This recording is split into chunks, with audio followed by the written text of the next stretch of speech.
So, so I played two norm events in the last couple of weeks. They were both norm events, 9 rounds.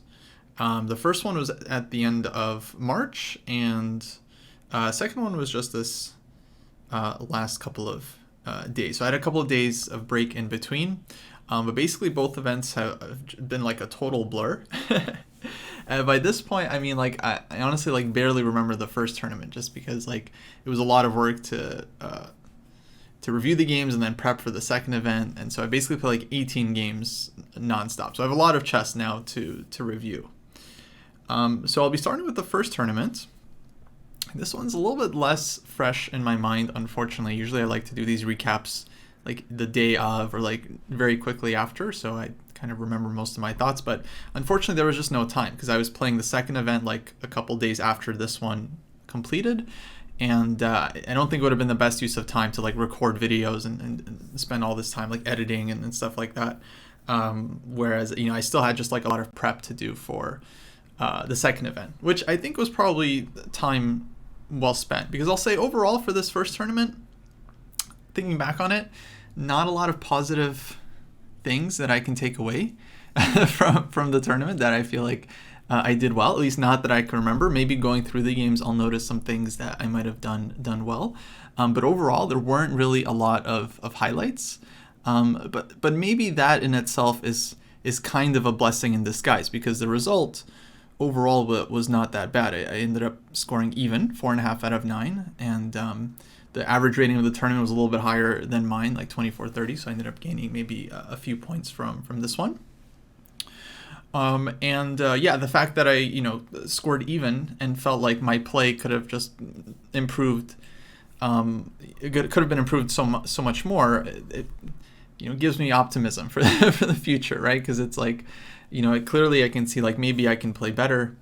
I think it would be a little bit disappointing if I felt like, oh, this was the best I could possibly play, and then I end up scoring like 4.5, out of 9. Then I think that would be there would be some downside to that.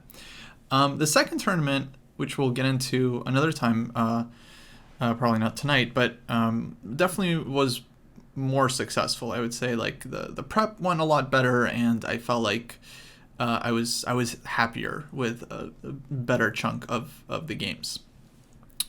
Okay, but with that, let's get into it. Round one, I'm playing against FIDE Master Eric Lee, who is a young player. I think he's like 14 or 15 now.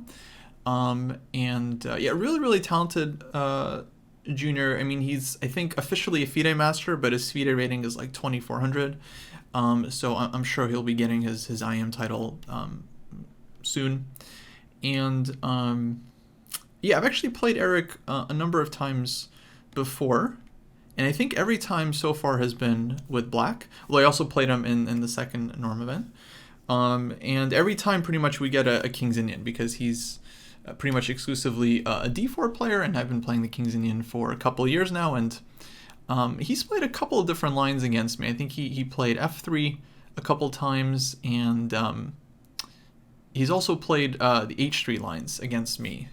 I think before this game we had a total of 3 games, and 2 of them were in classical, and I believe I won both of those. One game was actually in rapid, and he actually won in that encounter. I forget which line exactly he played. I think it was the f3 line. But he has beaten me before, so of course this was always going to be like a very tough game. Here he surprises me. He goes knight f3, castles, and bishop e2. Basically going for, classical King's Indian, which as far as I know, I feel like I didn't see him playing too much. So I didn't really have a plan here as a King's Indian player. Okay, I've played like e5, knight a6, knight d7, all 3 moves. And I wasn't really sure what to go for.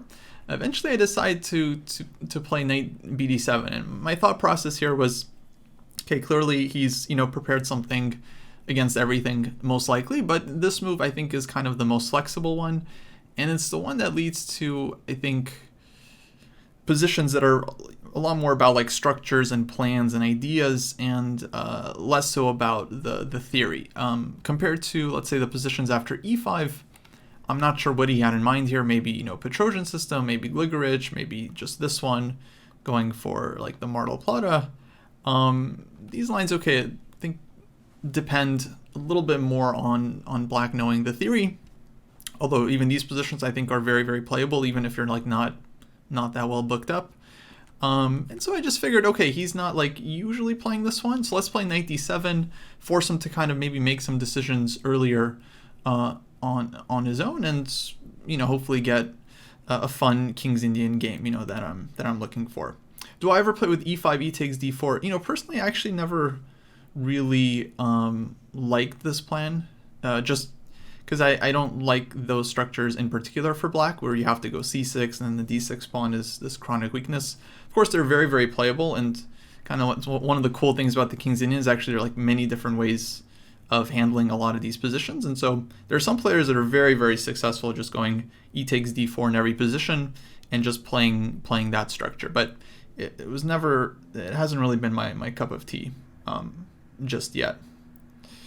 Rook b1 and b4, I think you're referring to the maybe the bayonet attack, which is one of the really popular lines that white can play. And yeah, this is still one of the absolute main battlegrounds in the King's Indian to this day. So okay, yeah, lots of different ways the games could go. And they're playing here. He plays bishop e3, which kind of leads me to believe maybe he wanted to play the Gligorich against black playing immediate e5. Here I decide to play e5 anyway. I think, okay, it's a very reasonable move. Knight g4 is also an option, but I didn't actually see the plan after bishop g5, h6, g5, and then bishop g3, and wasn't really sure what I'm doing in this position. So I decided to just play it more normally with e5, and now white plays d5. I go knight g4, and bishop g5, f6, bishop h4. So we get this position, and this is basically, it's a really interesting King's Indian position because there's many different ways the game can develop. And I would say strategically, it's probably more dangerous for black than I feel like it is for white. Because the problem here for black is I actually don't know where white is going to castle. And it's not even clear where white wants to castle. In the game, I end up playing h5, which I think is a very committal move. I probably wouldn't make this move again if I had this position.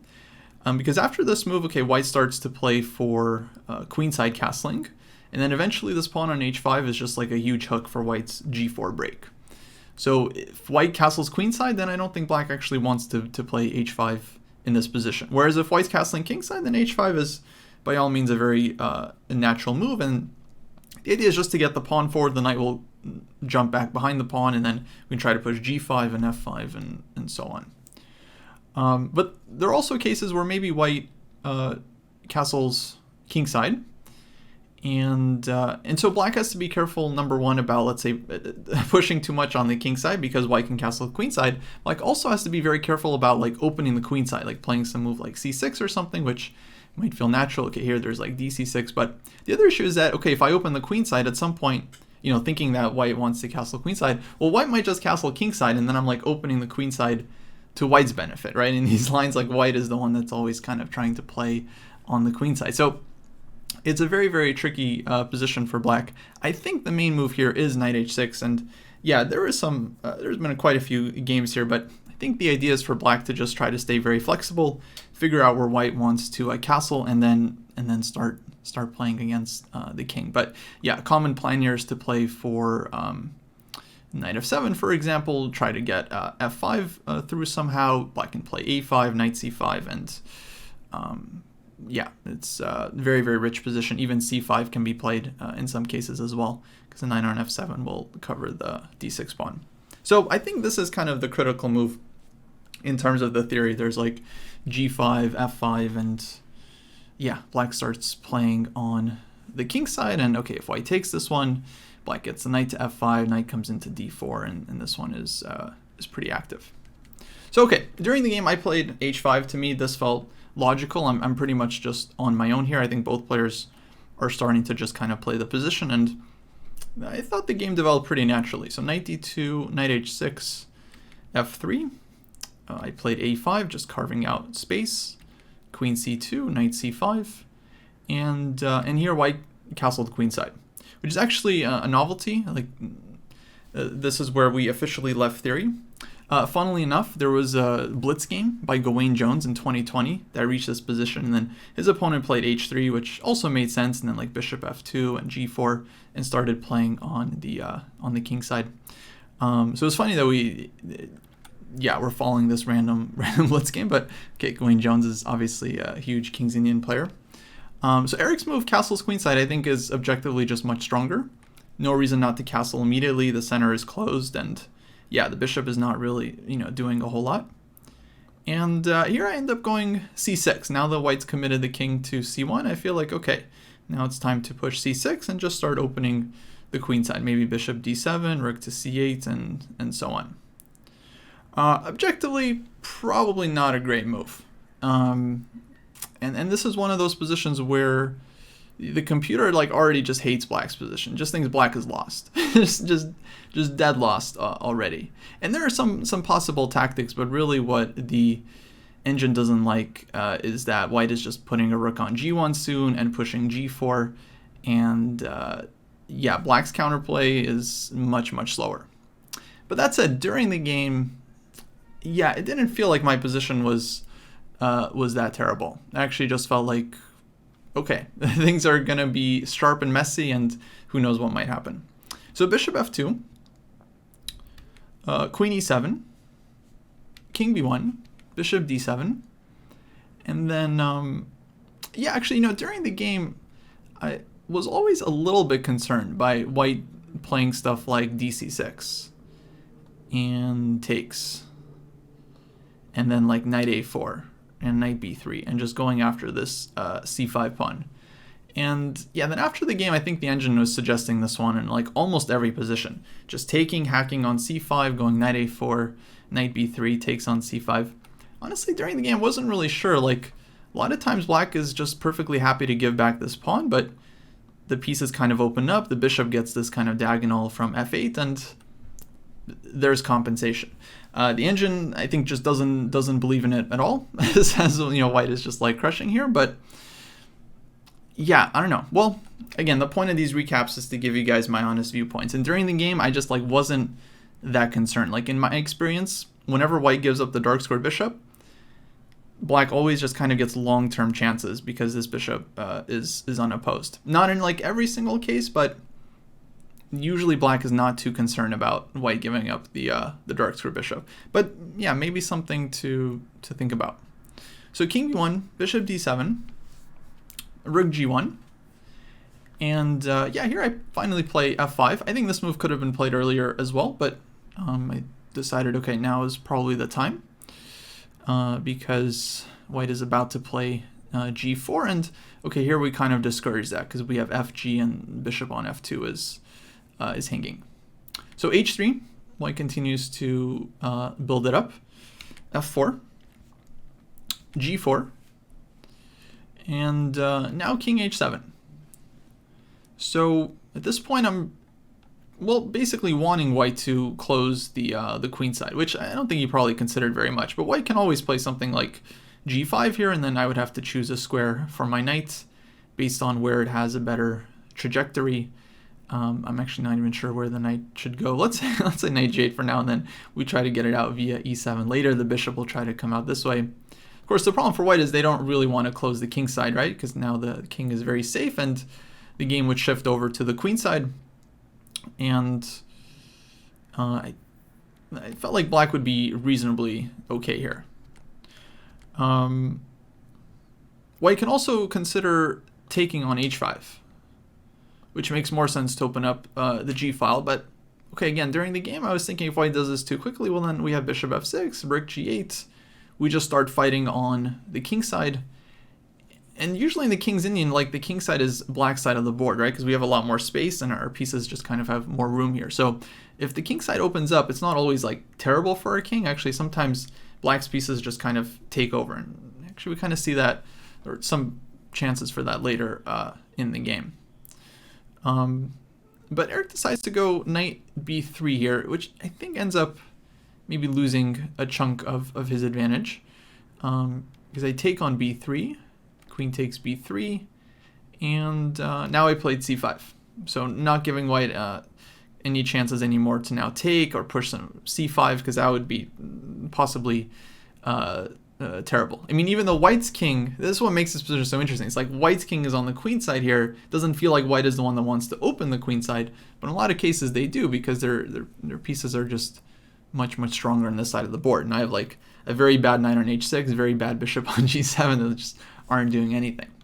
But after c5, I actually just started to feel a lot more optimistic here, because now white can't really do much on the queen side, and I'm the only one who has maybe potential pawn breaks like a4 and b5 and stuff. And on the king side, I also kind of have a plan to go bishop f6 and try to trade off the dark square bishops. And this is just like my long-term strategic hope.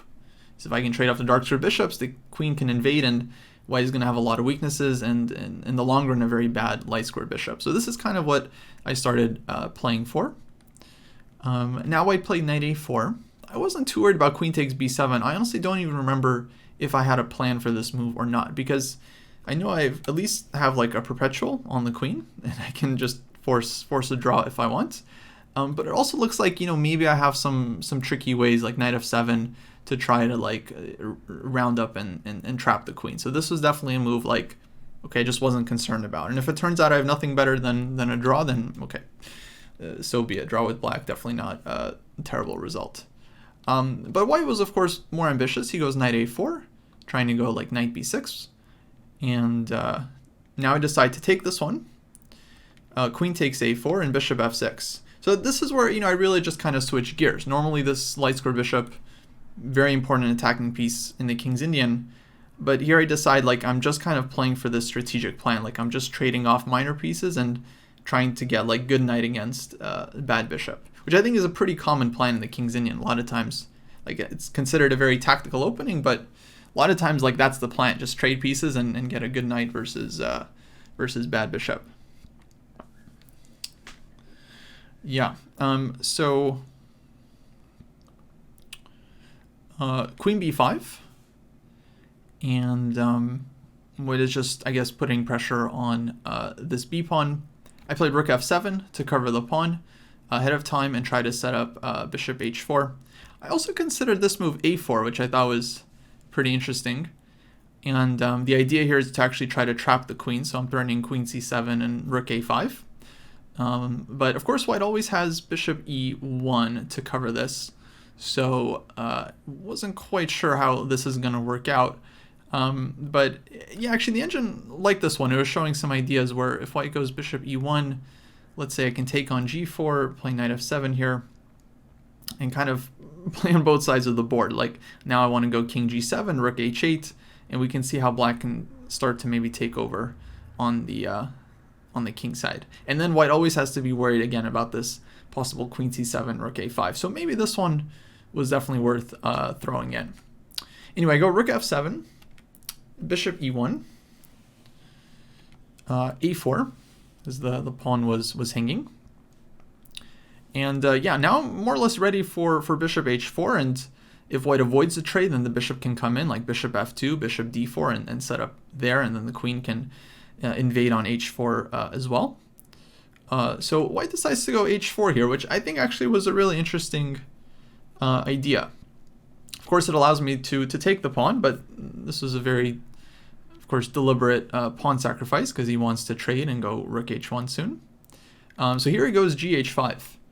And yeah, originally I actually thought I'm like completely winning here, because I had this in mind. So take, I figured, okay, his idea is probably to take and go rook h1 and play for activity. But then I thought I had this move, right? Queen d8, threatening rook a5, trapping the queen. Then during the game, I realized in time that he can actually take on h5 here. If I go rook a5, he has rook dh1. And okay, I win the queen, but the counterplay is pretty strong. King g7, rook h7 check, and I actually don't get out without losing my own queen. It's king f8, there's always rook h8 check. This rook is still hanging on b5, and I think I didn't see more than a draw here, like king f6, rook h6. If I play king e7, then rook e6 is just losing, king d7 or king f8, rook h8. I can go king g5, but then white can repeat. And at this point, I didn't really want to draw. I definitely wanted more. Because I think at this point I also had a time edge in the game. Maybe that was the one thing that was kind of good throughout the two events, was I was generally up on time heading into the time trouble, which was good.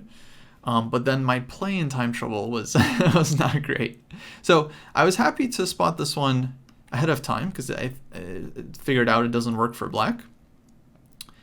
And also after rook h1, if I go queen f2, which was another big consideration, then white essentially just does the same thing.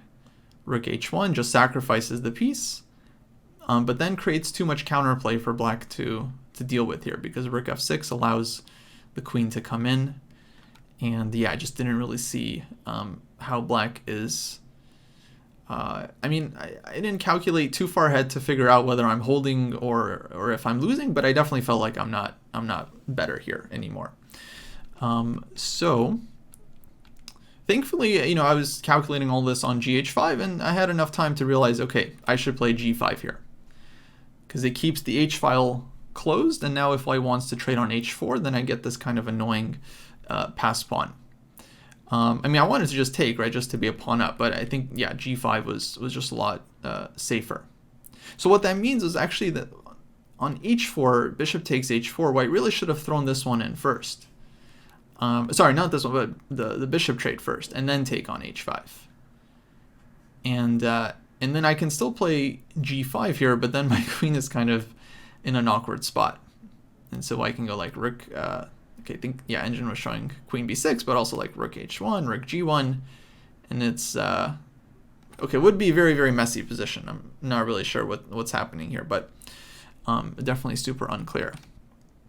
So takes g5, takes, rook g6, and I think I spent quite a bit of time here because I felt like it was a critical moment, and I pretty much ended up choosing wrong. So I played this move queen to d8. Which, I don't know, maybe this was a little bit, I guess this was kind of a trap. I'm not really sure. Because it looks like I'm threatening rook a5, but I'm not actually threatening rook a5, because if I play rook a5 right now, white has rook takes d6. So in my mind, I felt like, okay, I'm going to play queen d8. He's going to see that rook a5 is not a threat. He's going to go rook to g1, and then I'm going to play rook to d7.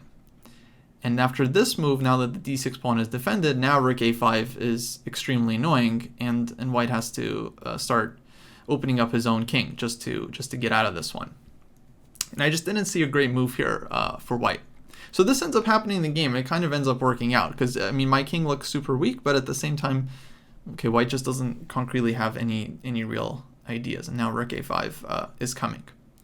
That said, had white kind of figured out, okay, rook d7 is coming, maybe he would have spotted the right move, which is bishop f1, which would have been very strong and very annoying to deal with. During the game, I was kind of thinking about this one, but I didn't really have a plan. I really didn't know what I was going to do. I just thought it's very unlikely that white is going to make this move, because he just took over the g file.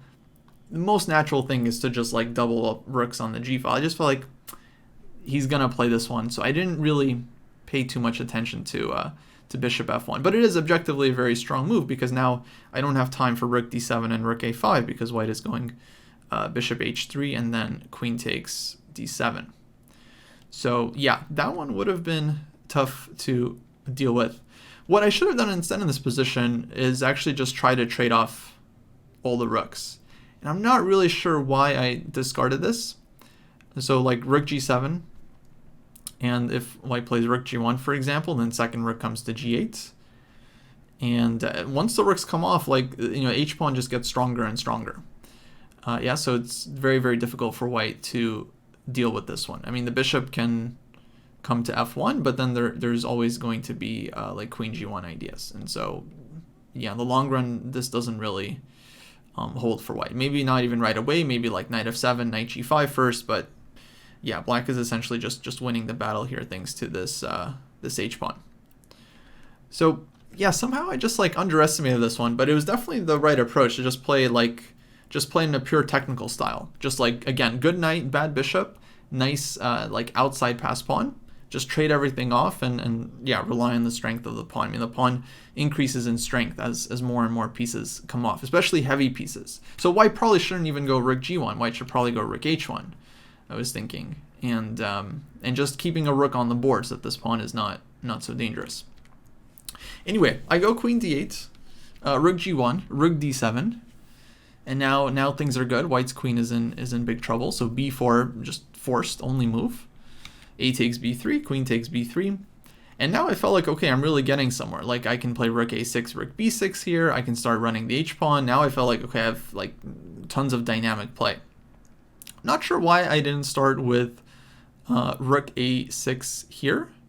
I guess I felt like I just wanted to keep my options open. Because on this move, of course, white plays like king c1, rook b6, let's say queen c3 or something.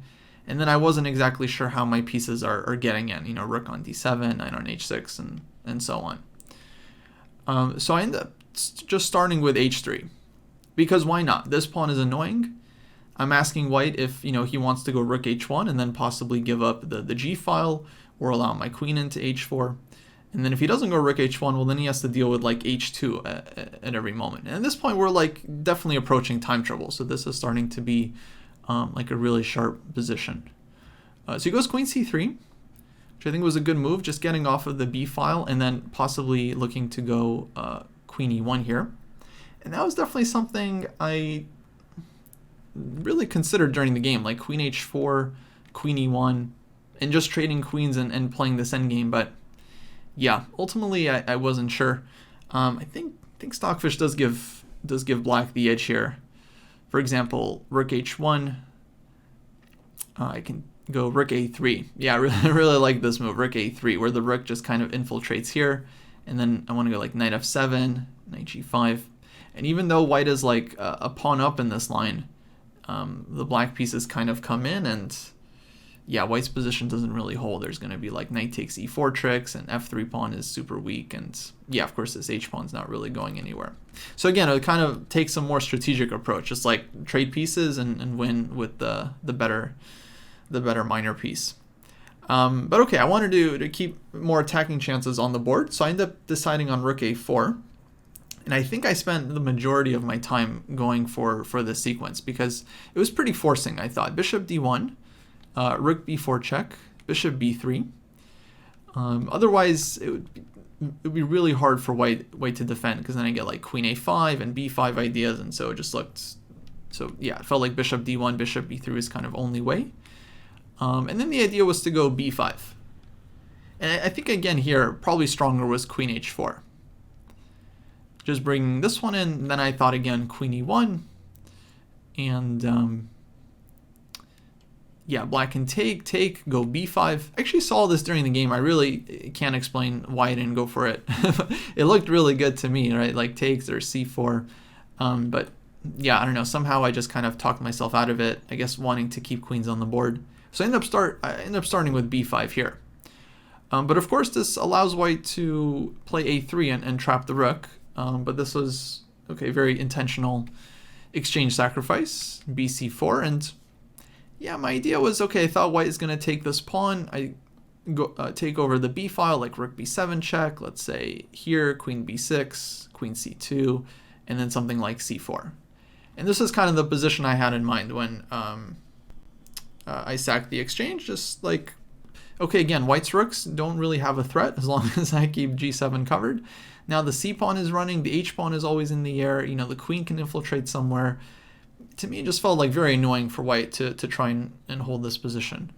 Okay, you know, one trick, for example, rook b1, like it doesn't work. Yeah, I just take everything and h2 and it's GG. So just this felt like, okay, very, very unpleasant for white. But then he surprised me. Here he ends up going queen b5. And yeah, I didn't expect this move, of course, because he doesn't take the pawn, but he just keeps control over the b file. And now I'm like, yeah, I'm not really sure like how to play this position, because okay, he's very active here, and I was thinking he maybe wants queen to c6, maybe he wants to just start pushing a4, and like if I don't get any like active play, then okay, I'm down the exchange. You know, I might even be worse at some point, because I might fall under a crazy attack. So I ended up just making this move rook f7. I think my only idea behind this move was just to get the rook off of the attack, and so maybe I can start poking around with my queen, like queen a8, queen h4, something like this. I didn't really have any huge plan in mind here. Then white ends up playing queen c6, and then at this point I realized, oh wait, like this just gave me a huge opportunity, like queen b8 check, rook b7. Like I can just automatically take over the b file, and I also have h2, and all of a sudden it started to look very, very scary. So I think I spent like all my remaining time here, and went wrong, of course, but it was a really sharp position, so what can he do? So I start with h2. This felt very, very logical. White goes rook h1, and now I play queen b8 check.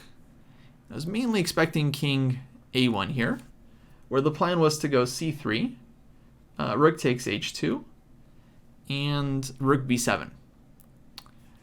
And during the game, I thought I'm like very, very close to winning here, because I'm turning rook b1, king a2, and queen b3.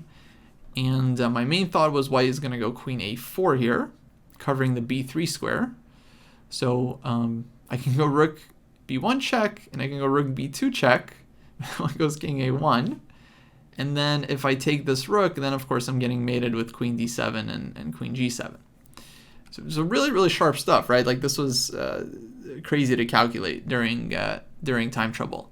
But then during the game I was thinking, in this position on queen a4, probably I can just go knight f7 here. And I thought I'm doing well, because now I cover any possible checks, and now I have time for like rook b1, rook b2, taking h2, and so on. And then white's not mating me. What I missed was that in this position, or probably better here, is that white can actually bring this rook back to g1. And then if white finds this, then okay, I think the position is just super unclear. I think the engine just gives zeros. But yeah, in the game, okay, this move just wasn't on my mind, right? I just didn't, I don't know. I think when I was calculating, like this pawn is on h3, so I'm calculating like h2, queen b8, rook b7, just somehow like rook g1 is just not a move that's possible to me. Fortunately, after queen b8, white ends up playing king c1. And I actually didn't really get this blunder. I couldn't really understand why he wanted to play king c1 over king a1, like what the reasoning was here. I should note that another big problem for black is if I play like queen b3, or for example king a1, queen b3, like it looks like a very obvious move. The problem is white has rook takes h6. So the queen really needs to stay on b8 to cover the d6 square. And I didn't calculate whether I'm losing or maybe I have some like miracle draw here, but it looked pretty bad. So queen d6, queen g6, and so on. So I'm not sure what happened here, but after king c1, rook b7, now it's just completely lost, because there's just no stopping rook b1 with check, queen b2 with check, and white's just getting mated. So he must have just blundered this one. I mean, he was on 30-second increment or under a minute. I'm sure he blundered rook b7. If he saw it, he probably wouldn't have played king c1. But yeah, well, sharp game. But yeah, rook b7, and this was basically game over. Just nothing white can do other than maybe like give up the queen to save a couple moves. But yeah, it's pretty much just over, thanks to this f4 pawn just keeping the king totally shut in. So kind of a wild game, crazy finish. C3, I think on c3 white still has rook takes h2, so this one probably he had in mind. And I mean, maybe rook b7 is still working here, I'm not sure, but yeah, I think c3 was less clear. But yeah, so I mean, I wasn't really sure how to feel about this game. I felt like it was pretty messy overall, but we definitely found some annoying ideas, and really, yeah, it wasn't easy for white to handle this one. I don't know. I was definitely feeling very optimistic during the game, which is pretty usual for me, and I think pretty important if you're a King's Indian player. But yeah, clearly a lot of mistakes were made by both sides here.